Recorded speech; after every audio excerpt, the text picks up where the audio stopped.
Welcome, welcome, BG5 Live. This is episode 12. Our title is Finding Direction Within Your Design. So we'll be doing the transits, the cosmic weather, and then we're gonna explore some new directions today. And we have a guest who's actually our co-host. So Tuck Self is a wonderful teacher in the BG5 Institute. She's going to be joining me as my co-host. Vanessa is out today, so I get to hang with Tuck today. I'm very excited about that. She joined us 3 or 4 shows ago, Tuck, I think so. I think that's about right. Yeah, we had a wonderful, great time.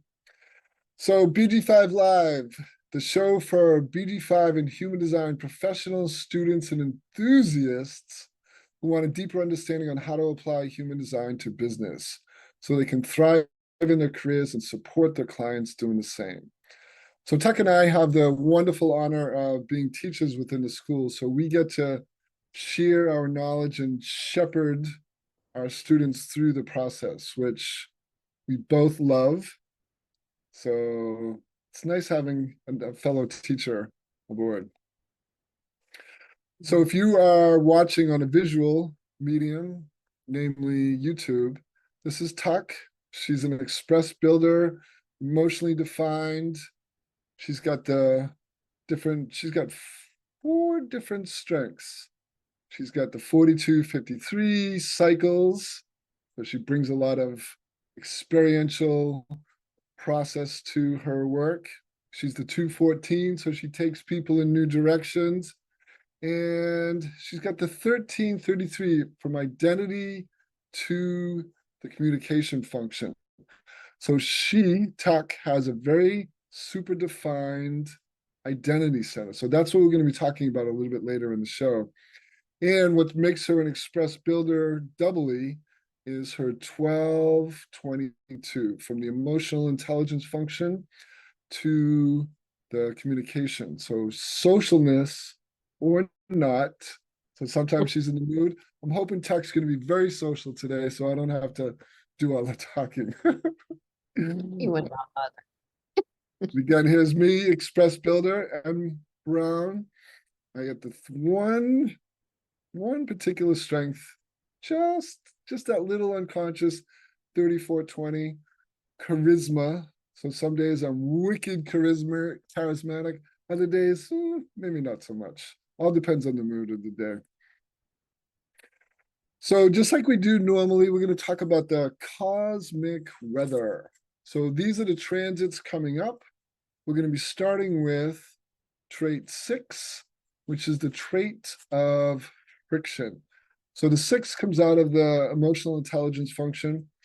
This transit will start this coming Sunday, September 15th. Happens in the evening around 7 o'clock. So friction is created with another that has creative potential. So this is one of these places in design. It's really so much about relationships. So there's potential for emotional awareness of whether to bond or not. The heat produced by friction is essential for growth. What a trait to have. Friction, conflict. So when a conflict is resolved, there's an opening to proceed forward. When the timing is right, the right connections can be formed. Also with the 6, healthy boundaries can determine who's correct to connect with, who isn't, and when the timing is correct. And the fear in this particular trait is the fear of intimacy. So let's explore it a little bit more casually. The 6, if you have this particular trait in your design, I think of this as a gate, and the gate is either open or closed, which means essentially you're either open to having a relationship or a deeper connection with someone or not.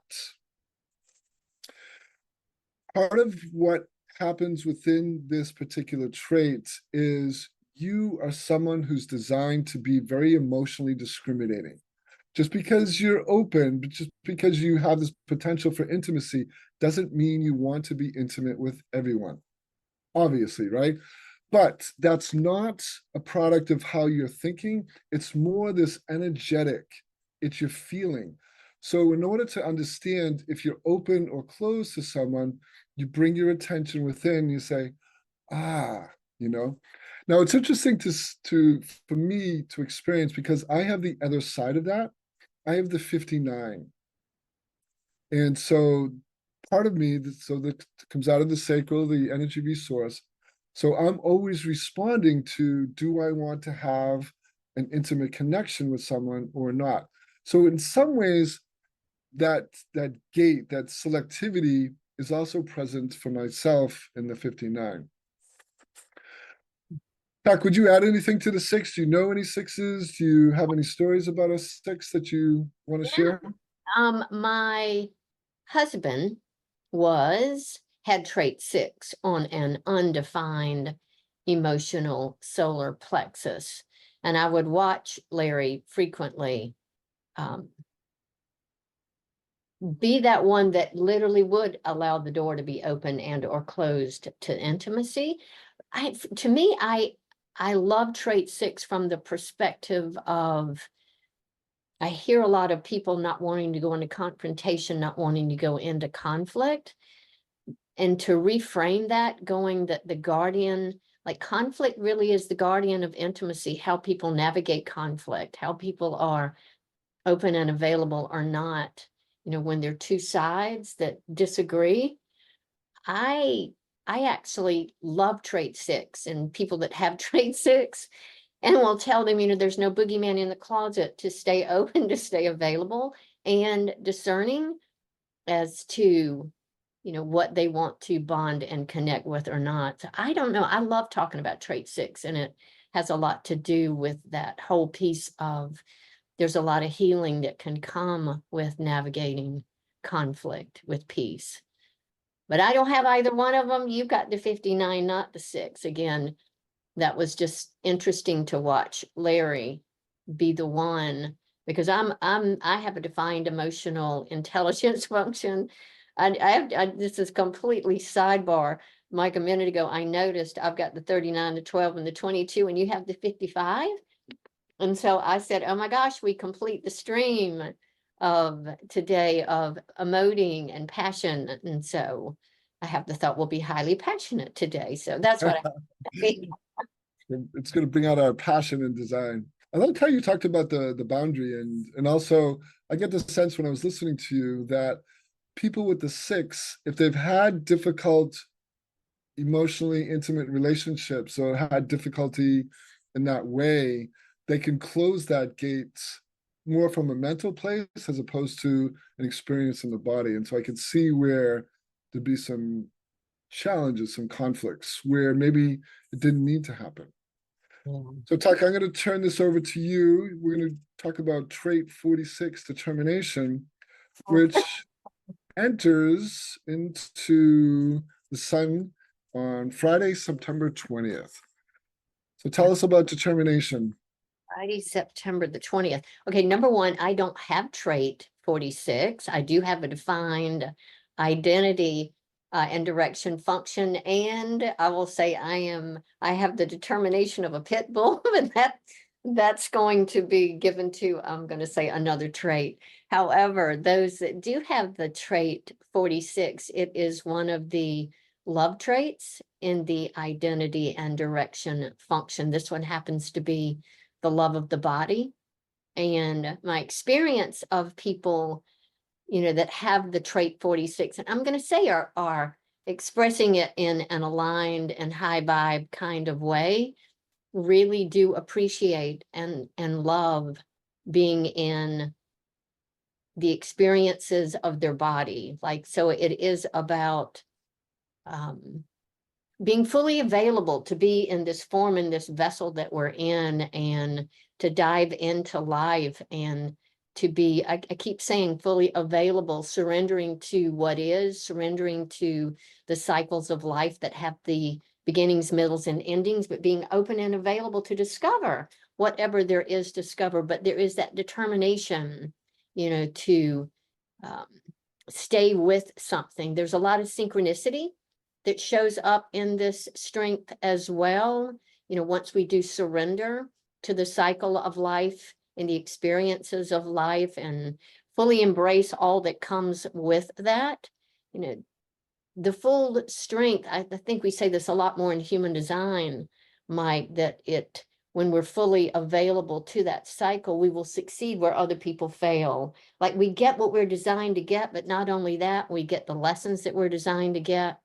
One of the things that I love about not just the trait and the strength and the thematic that it's a part of, but in going through all of these cycles of life to keep the lesson and to throw the experience away.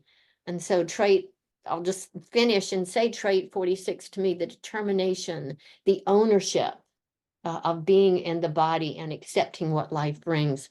That's my experience of other people that have trait 46. Again, I don't have it. So I'll see what you have to say at this point. Wait, we have to hold this quote. Tell me, let me see if I get this. Hold the lesson, but you can toss away the experience. That's really profound. Do you want to say any more about that? Well, That's you know, when we it's talk ringing in my about ears. the identity function, that's how I look at my 1333 that comes out on the other side. Like they're Yeah. in the same family, right? But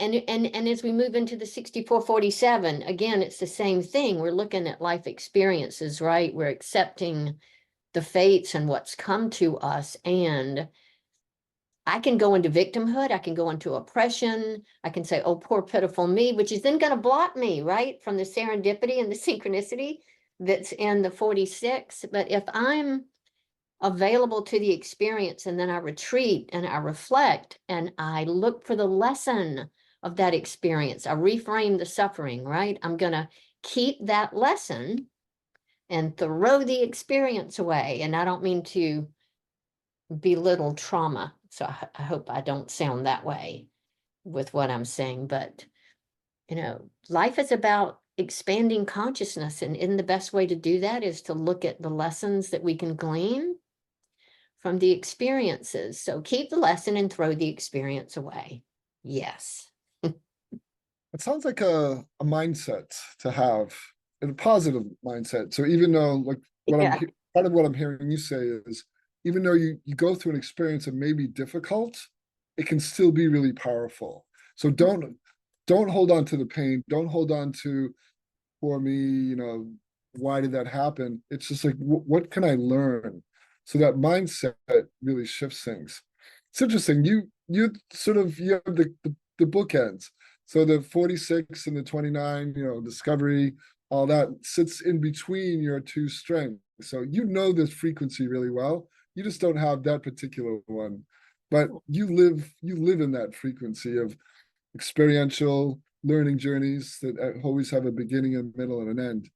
Yeah, that's me on the mountaintop up there. Yeah, that's really powerful. So your frequency, even though again you don't have this particular one, you carry that so deeply within you.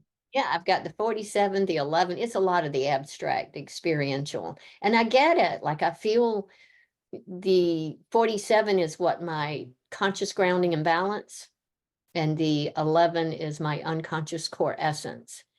And I have an undefined mind, and it really is. And I'm the quarter of initiation through the mind, right? So people have said, good God, Tuck, could you get out of your navel and stop contemplating it? I don't look at it that way, Mike. I look at it as making good use of the experiences of life. I don't want to stay in the narrative about it. You know, we talk about the narrative and the storyline putting us in our head, then we make decisions from our head versus honoring our bodies. But again, to look at where I've been and to make sense of it so that I am able to move forward in a more empowered way. I don't know, that feels like a no-brainer to me. So, Yeah. So we have a guest on today. We don't often have live guests. So Dr. Julie Kay is with us. So Julie has a great question. So the neutrinos will activate this on those dates. Yes, that's correct. So every day, we can look at it through the lens of human design. So every day has its own unique design.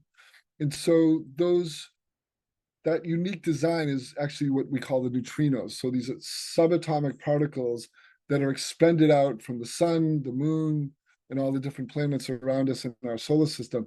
So that has an effect on us, just the way when we were born, the minute we were arrived sort of out of mom's body, we were imprinted with our design at that very moment. So these neutrinos are what create our design. So when we're born, but they also affect us every day. And so when you can look at both the chart for the day. So they have it's called a daily transit chart. You can look at it on Jovian Archive and other places, and you just look. One of the most helpful things to do is match the daily transit chart with your chart and see where you get defined, where you get connected. So if, like Julie and I, so Julie is a 3-5 ego projector. So she just has one strength and then 7 open centers. So she and I have a similar design in this sense. And so what happens with daily transits is if you have a lot of openness in your design, you get the positive side is you get the flavors of all these different functions, all these different centers that get defined. And it's also a pressure too at the same time. Hope that's not too complicated. Continuing on. Yeah, I was just going to say too, in support of what you're saying, to me, it's almost like the weather pattern, the background weather pattern when the transits are there. And staying on the topic that we're talking about, to look at the experiences maybe that transit brings, and then what can I learn from it? Maybe, I don't know, maybe my 5-1 is kicking in, Mike, with my investigative, digging to the bottom, wanting to understand everything, but yeah. Yeah, I think it's right on. So building on what you're saying, Tuck, I have a lot of experiences where I'll get a lot of pressure one way or another. Sometimes it's in my head, sometimes it's in my emotions, and then I'll look at the transits like, that's why I'm not going crazy. Like my mind's not, going off the rails or something. It's just, that's just the transits. And so it is a learning experience. I totally agree with you. So I'm up for this one, Tuck. Strength 6447, the experiential process.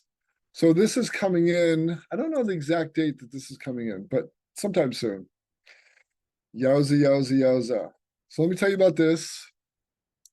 And I have, just as a little framework, I have the 64 defined in my design, but I have it defined 4 times. So the 64 is called abstraction, but in human design, we talk about it in terms of confusion. We seek to make sense of our experiences in a mental way. So the 6447 experiential process is experienced as a pressure that's designed to inspire other people. So essentially, what it can feel like if you have this defined, or even if you don't, when this transit comes in, you're going to feel this, I need to make sense of things. I need to make sense of things. I need to make sense of things. It's literally a mental pressure. You can feel it. And that pressure creates confusion. The idea is, and this is the important piece, you don't want to turn that onto yourself and say, I need to figure out my life. I need to figure out this problem. I need to figure out this relationship. That's the shadow pattern of this particular transit that you have to look out for. So you can use this pressure to help other people, understand things in a new way. But when you turn it in, that's where it becomes a little, what's the word? Difficult. We'll just use it like that. So this is the pressure to use your mental capacity to sift through and make sense of the past.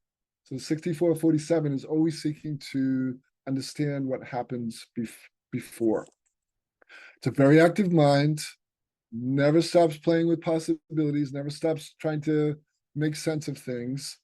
But the potential is it can be very artistic. You can be into philosophy and, shaping and understanding culture in a new way. And it's about telling stories. Basically, is I had this experience. Let me tell you about it. It was really cool. Or I had this experience and maybe it wasn't so good, but here's the lesson I learned. That's all comes out of this place. Now, the last thing to understand about the 6447 is you truly don't understand an experience until it's complete. Until it's complete. That's what we were talking about with, Tuck was talking about the 46, that's in the identity. The 29 is connected to the energy resource, the sacral. So that's a process of discovery. But you don't discover the true meaning of something until the experience is complete. Tuck, I'm guessing you've had some experience with this. You have part of this in your design as well. What do you got to say? It's just interesting that we come together, that we create that electromagnetic connection here. I think it's fascinating that you have the 64 as many times as you do. I've got the 47. It is my conscious grounding and balance. But it's, I have the 47, I have the 24, I have the 4. And so I've got all 3 of those traits, pointing up to inspiration on the conceptualization function. This one, the 47, it's called realization. It's about the aha. I guess I call it my epiphagasm gate. Like, if I am okay with the confusion and the not knowing, I mean, like, there's a lot going on that I'm trying to make sense of about my past, like I've said. And there's this place of relaxation where I don't stay in the story of it, right? I give myself, I think it was Einstein that used to sit with the little pebble in his hand and allow whatever the answer was to surface. I just when that happens to me, Mike, I get these epiphanies, and it's like an epiphagasm because it's that much of a realization and an aha that, and it's always about making sense of something that's happened to me. And I've often said when I work with people that transformation to me, that whole process of catalytic energy, it's orgasmic. Like, I love, because I feel like I'm releasing it out of my body, literally. So that's what I have to say about the 47. Like, things that happen to us for our good, right? I think my 11 of possibilities, my Pollyanna traits are coming out, but yeah, that's it. Fuck, I'm totally cracking up over here. I think we need to have you as a guest more often, or like some kind of co-host. But I can see that this new thing is going to happen. We'll call them tuckisms. These sayings that just drop out of your mouth. They're like, there's a tuckism. So I can see a new direction this show might be going in. That's really cute. 2 tuckisms in one show already. We've only been 23 minutes in. It's kind of cute. About loving our design like that. I think that's what at least it's what we teach in the class. Like, it's on one of the slides that Rob wanted us to fall in love with ourselves. And so, bring a little sense of humor to the process as well, right? Love it, Tuck. Love it. All right, Tuck, we're going to switch gears. Thank you for joining me in Cosmic Weather. Usually Vanessa takes this, but this was very enjoyable. We had couple Tuckisms already there, which was really cute. So we're going to be exploring the identity function. That's the G center in human design. So if you don't know too much about the identity center, it's essentially about identity, direction, and place. So even if you're just new to design, it comes in 2 flavors. It's either defined or undefined.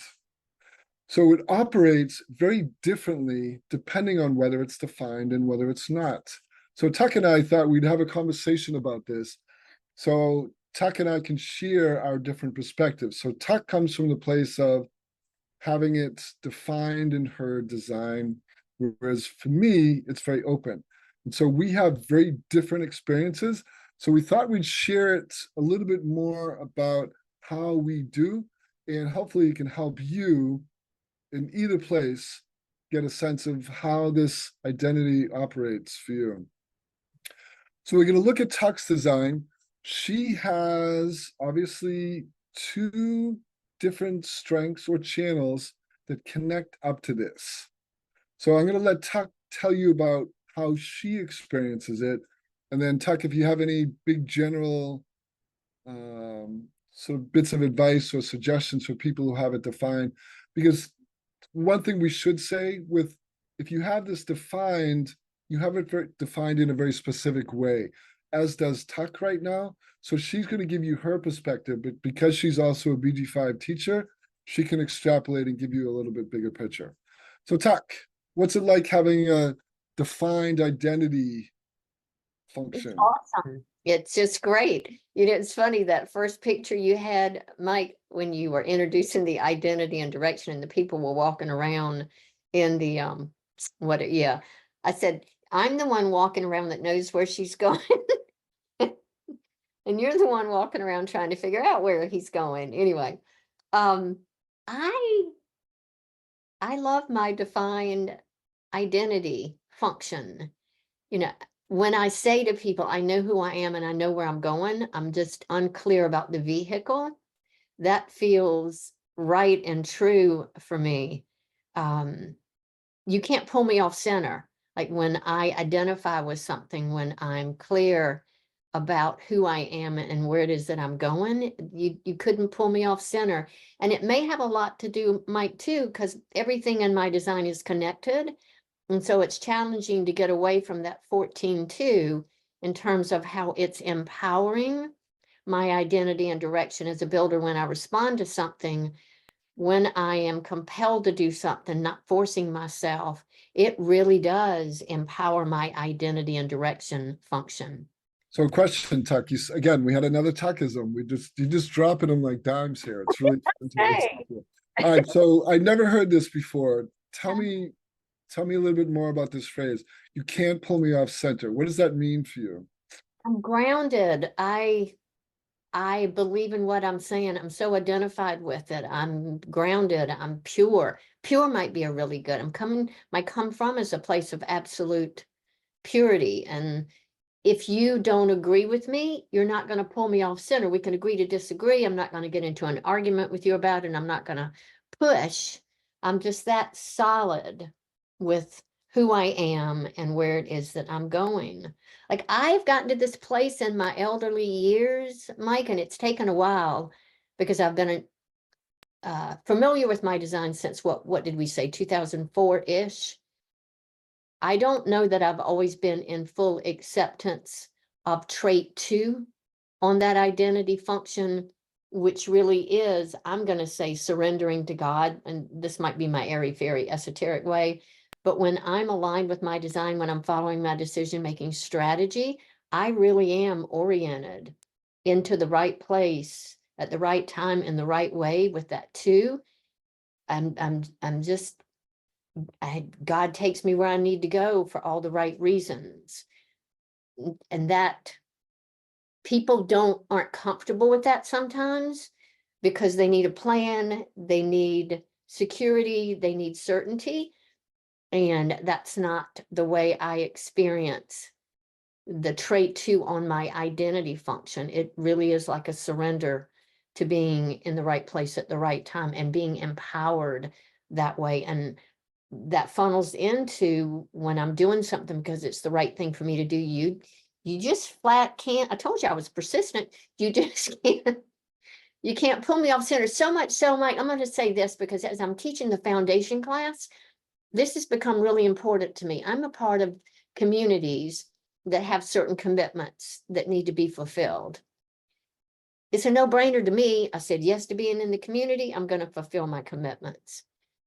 I have a defined identity function, and what I read when you and I teach the class with the healthy and the unhealthy expressions of the identity function is that I can tend to force people to go where I'm going because I think everybody needs to go where I'm going because I am that sure about it. I don't know, that feels important to say as well for those of us who have the function defined. You have it open, right? And just because I am clear about who I am and where I'm going doesn't mean you got to go with me. However, with my 7, if I'm doing everything in an aligned way, people will follow me, right? But I don't know, that's something actually in teaching the foundation classes and the unhealthy expression of some of these defined functions, that one stands out for me because I'm a passionate little twit. And, you can't pull me off center. BG5 and human design are one of the most extraordinary systems on the planet. And that's where I'm going to stay in terms of my message. And it may not resonate with a lot of people, Mike. So, Oh, it's interesting. I was just thinking about, you were creating this scenario, which I really liked. If I would just, where I went in my mind, in my imagination was you and I were walking down the street and you're saying, we're going this way, we're going this way, we're going this way. I would be sort of under that spell if we were hanging out, like, yeah, of course. All right. Yeah, we're going this way. But as soon as I step away from you, then my awareness comes in. Then do I actually really want to go in this particular direction? And the answer may be no. It's really interesting too. In BG5, we talk about this is what we call the pentazone. So in human design, it's sacral, G, throat, or in BG5, it's energy, resource, identity, and communication and direction. I mean, communication, expression, action, function. So that this zone has a really potent pull. As soon as you step into it with three or more people, you're in that sort of flow. So Tuck is one of those people who's going to have a really strong presence in a group, and she's going to be one of the people pulling and moving the group in a certain direction. Like for someone like me who doesn't have that, I have to be out of that pull to sort of figure out like what's true for me or not. Just a little bit of a, I don't want to stop you from talking, but I just wanted to, I that's thought, an important point. We've talked about my sister that passed away that loved this body of work the way that you and I do. She had an open identity function as well, Mike. And again, like I'm the passionate one in the family that's like Chicken Little, that's willing to leap off the cliff. And frequently, a lot of times Maggie would come with me, and then it was the same thing, like, or she would tell me to slow down. You know, how can you just run out, Tuck, and start doing this so quickly? And I'm going, well, because it's the right thing to do. And I just, the information is so powerful to honor people where we are, to honor where we are different, and to really get that just because I think some place is the right direction to go, it may not be that right direction for other people. I think my saving grace, Mike, is that I have trait 13, which is the trait of listening and the witness. And so I'll just pat myself on the back and say, there are times where I am fully present, to listening to where others want to go. I'm curious to you as a coach, since I do have it defined and you have it open, is how you are able to utilize your undefined when you work with defined identity people, how that process works for you and being able to take that out and, point the direction and navigate your so it's interesting. I actually have the two. So we're talking about the trait in the identity function. It points down towards the energy resource of the sacral. It's about direction, as Tuck is talking about. I feel with my open identity, I feel that I'm really good at reflecting someone's identity back to them. This is what I see. This is what I experience. I use those words a lot when I'm working with clients is here's what I see, here's what I experience, here's what I'm hearing. And that reflection can be very powerful because I think when I'm just present and open, which I have to be, right, with all these open functions, that so if I allow myself to breathe in the person metaphorically, and then I assimilate it in my body and my mind, and then I reflect back what I notice. It's deeper than they may experience with other people. Now I've trained myself to do this. This isn't something I just picked up overnight. This is a process that I've developed over years and years. But that ability to reflect is very, very powerful. Yeah, I would think that like if I'm interacting with you, because I got a lot of energy, I got a lot of definition in my design. I might even tend to leap, which is not a good thing for me and not wait out my wave.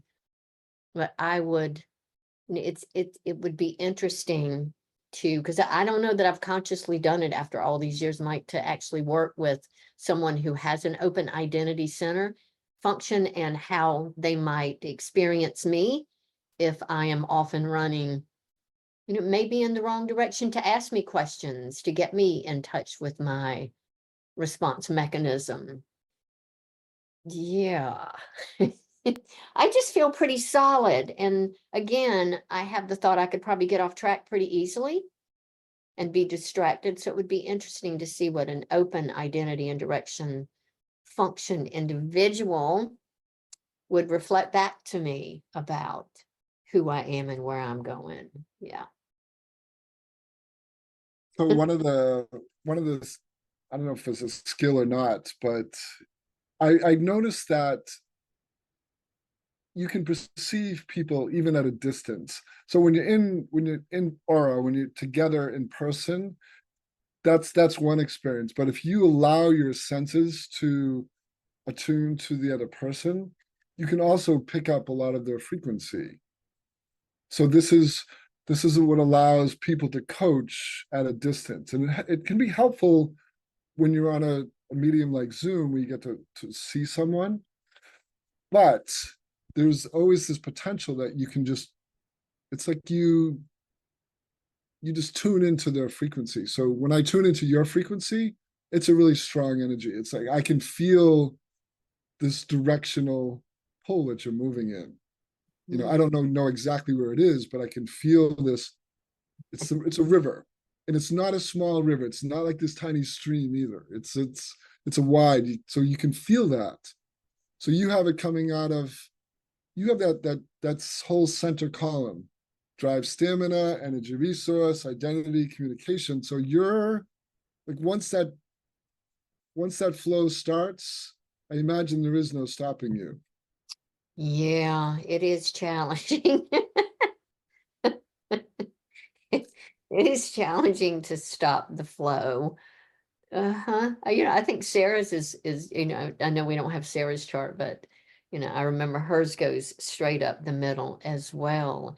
And again, Mike, the reason I love this body of work, first being introduced to it, is that I am highly defined. I am a big bundle and vortex of energy, and people were consistently telling me I was too much, to tone it down, to be a little quieter than I was being, all of those kinds of things.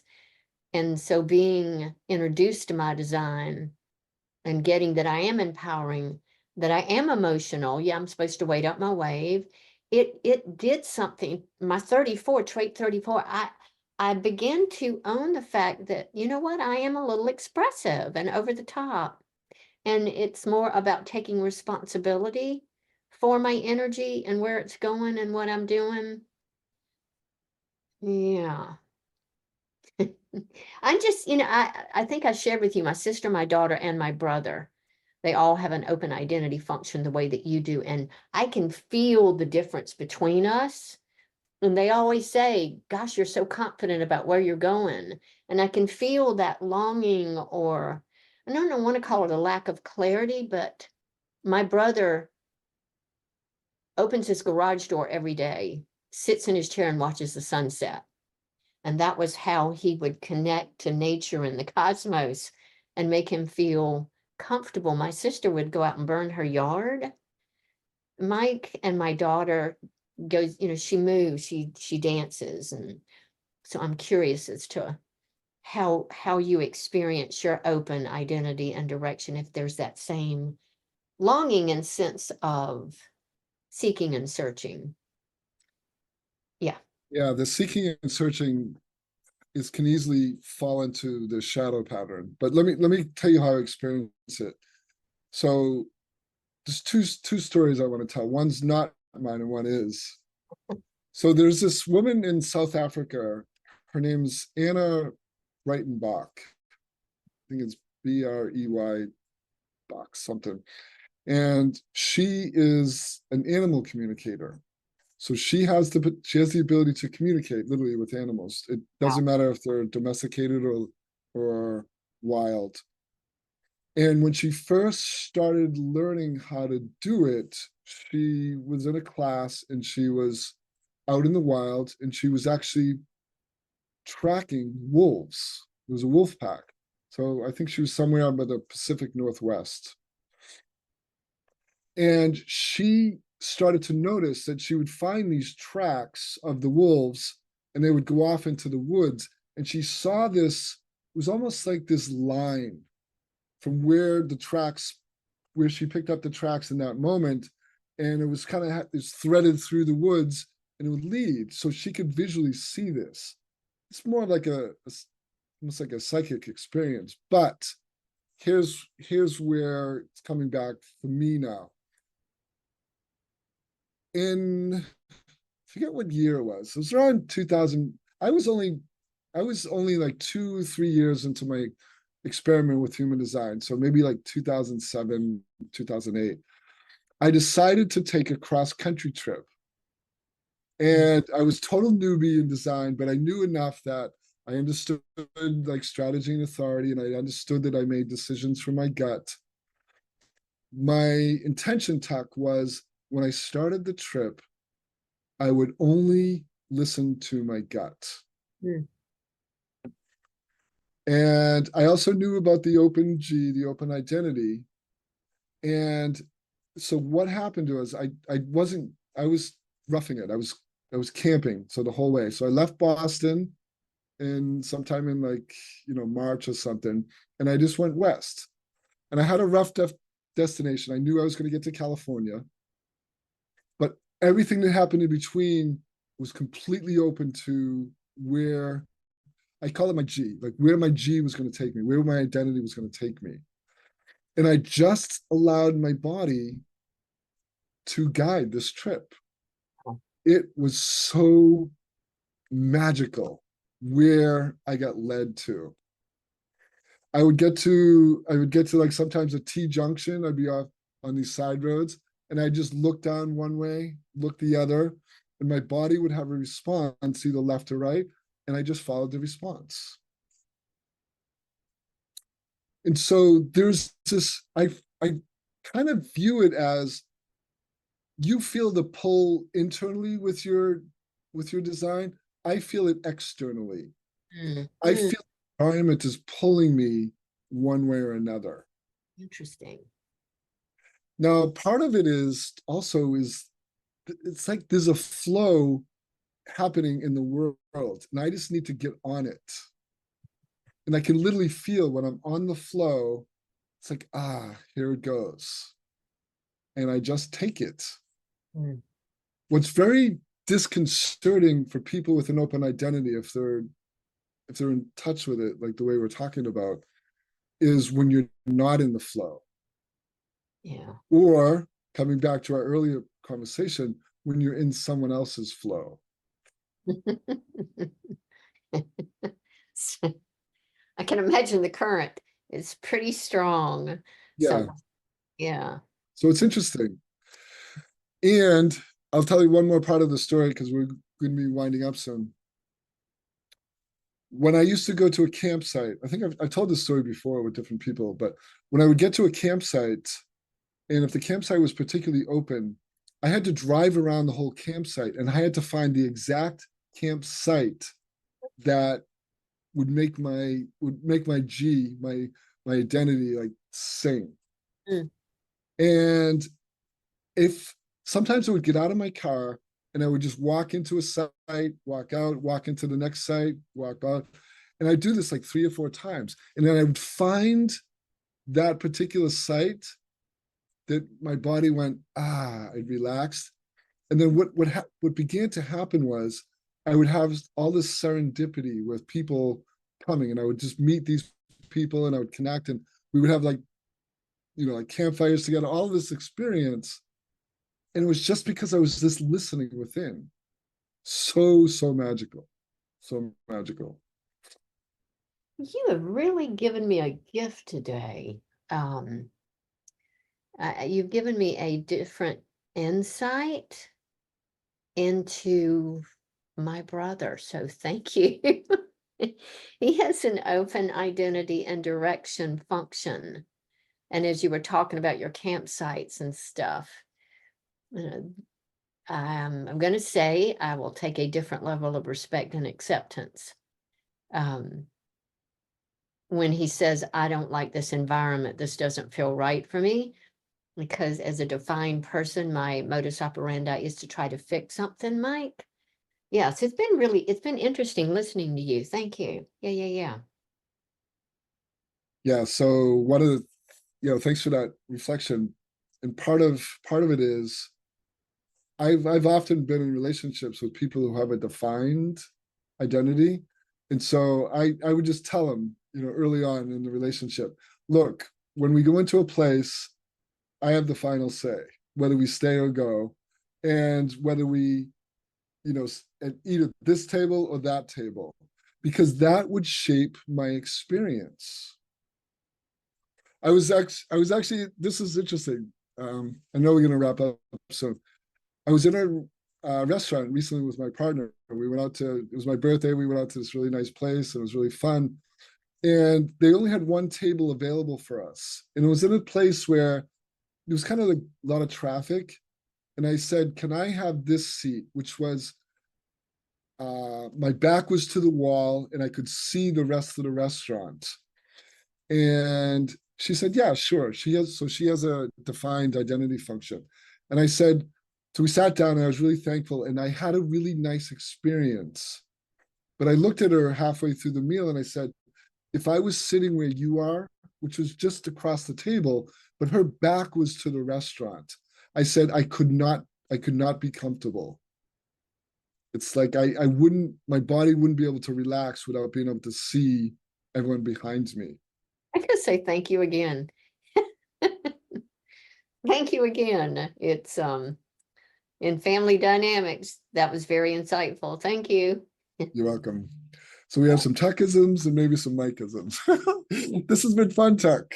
Yeah, I really enjoyed it. We definitely have to have you back on the show more. So Tuck, any last things you want to share before we wrap up for today? I just I don't have any words of wisdom today. Isn't that interesting? Other than you and I, like we are all here, me, you, Sarah Banu, and whoever else is like, come play with us. I really do believe that we have the keys to the kingdom. We have a magical, revolutionary, and proprietary way of working with people, because my dream is for everybody to fully express themselves as authentically as possible. And so that we get what we're designed to get. And so those would be my parting words of wisdom. And just to say thank you for having me. You're welcome. This has been great. Thank you everyone for listening. You can find us on Spotify and Apple iTunes and YouTube. So we have a whole wonderful staff sort of help us upload all this. So until next time, today is the 10th. We are going to be back on September 24th, Tuesday. So we'll see everyone in 2 weeks. Thank you, everyone. Thank you, Tuck. Bye for now.